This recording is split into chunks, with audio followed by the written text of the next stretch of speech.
Morning. It's Sunday, October 15th, and a major question has been brought to my attention. And this question involves Israel. And it is strategically a very significant question. And the question is, can Israel really win this war? This is not the first time that this war has been fought. It was fought 50 years ago as the Yom Kippur War, when several Arab nations lined up on the edge of Israel and outnumbered the Israelis by some astronomical figure. Yet the Israelis won. They won the battle, known as the Yom Kippur War.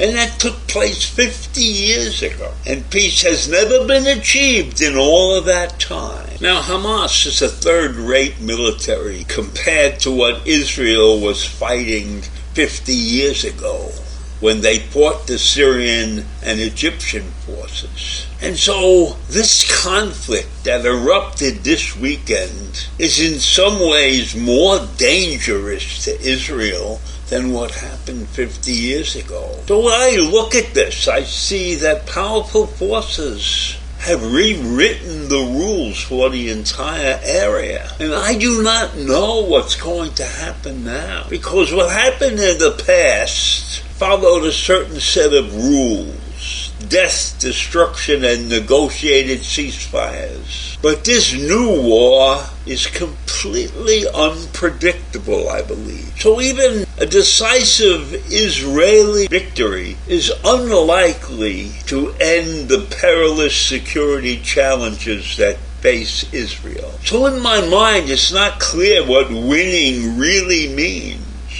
And does decimating the enemy's territory really win the war? I think we have to think deep and hard about what it's the characteristics and the recognition and the illusion of the nation of Israel. There are many out there that consider it an apartheid nation because they have kept a close, tight grip on the Gaza Strip and the residents in that area. And apartheid is a terrible word. And I believe that Israel is doing everything they possibly can to defend themselves and keep themselves safe. It's not like apartheid that existed in the nations of Africa. There's no question that Israel can inflict tremendous damage on Gaza, on its infrastructure, and on its people. And it can also target the Hamas leaders.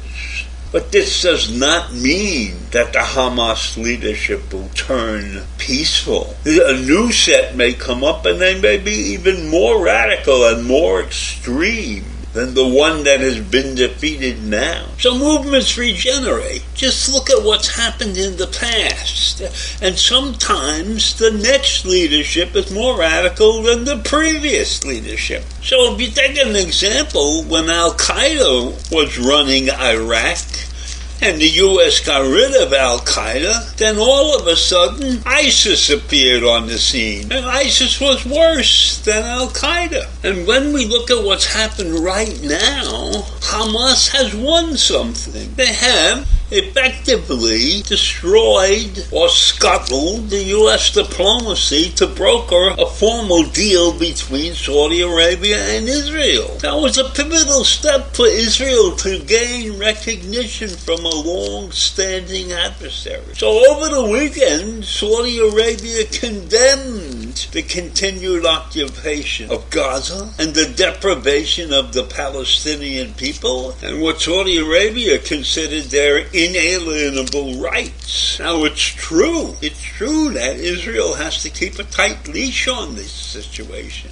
But by keeping a tight leash on this situation, it puts themselves in an awful position of negotiating peace with others in the Arab community. So it's sitting on the edge of a knife blade here. You can't win no matter what direction that you go in. So do you stand still and allow your country to be overrun by maniacs? No, you fight back.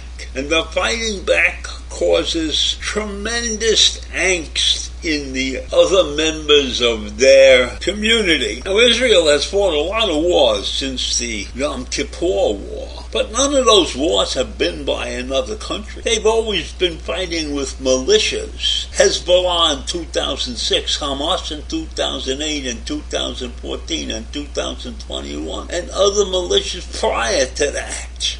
The Palestinian Liberation Organization in Lebanon in 1982. So if you're not fighting against a nation, it's like you can't have a peace treaty. You can't come to grips with it. And look at how long the United States fought against a poorly armed Taliban in Afghanistan. And along with those guys were the abysmally trained ISIS fighters from Iraq. All of that at great expense. 20 years of our lives wasted. So when you're not fighting against a country, it's difficult to achieve a peaceful settlement. Because you've got strangers all over the place, linked together by who knows what, doing all kinds of tasks, but not controlled by any entity. So who do you negotiate a peace with when you have all of these factions out there doing their best to destroy you? So you can negotiate or kill off one small group, but then you've got a whole group of other people who think like that, and they have no real leader in a state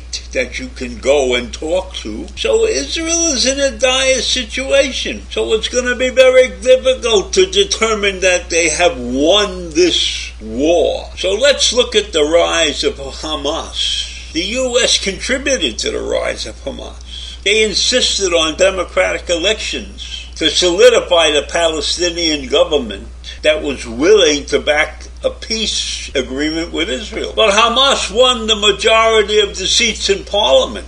And then it took control of Gaza away from Fatah, which was willing. Fatah was willing to engage diplomatically with Israel, but Hamas was not. So we, the U.S., contributed to that split in the Palestinian government between the West Bank and Gaza. And that effectively doomed the peace process. So after the election, Condoleezza Rice, who was Secretary of the State, said, nobody saw this was coming, and we better take a good hard look at the things that we do in the future. But I don't know that the U.S. has learned that lesson. And I don't know that anybody felt the true pulse of the Palestinian population. And I'm not sure the Palestinian population is really happy with the way it turned out now. And fighting a militia is not a winnable war. So I leave you with that. Have a great day. Bye.